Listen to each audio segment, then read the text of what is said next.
courage against a hostile world. If there's ever been a time when God's people needed courage, it's right now.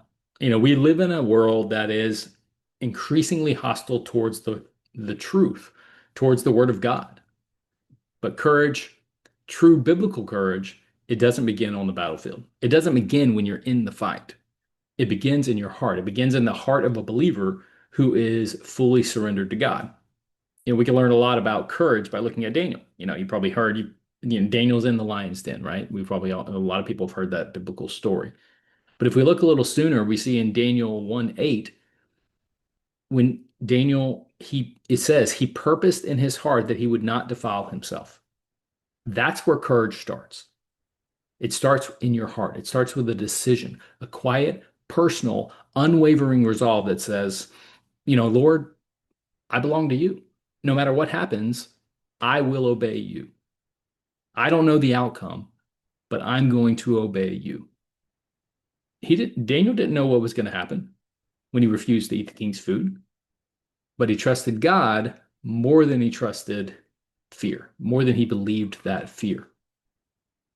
That's the kind of courage we need today. Not brashness, not pride, not arrogance, not hate, but humble obedience that's rooted in faith. You see, courage doesn't mean that you're never afraid. Courage just means that you trust God more than you trust that fear. You believe his promises more than you believe what the world says. You rest in the truth that he is in control.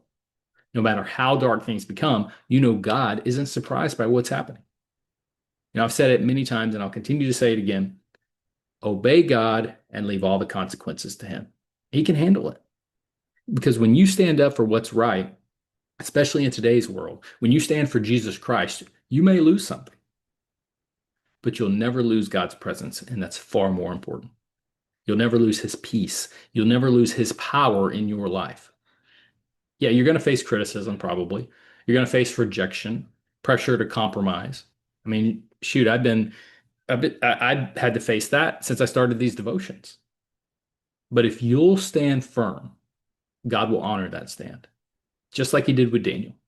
He's going to provide for you. He's going to protect you, and he'll promote in his perfect timing. So I just want to jump on here today and encourage you, purpose in your heart to live faithfully. Don't fold when the pressure comes. Make your decision right now to stand strong, knowing that God is standing right beside you. Jesus Christ has your back.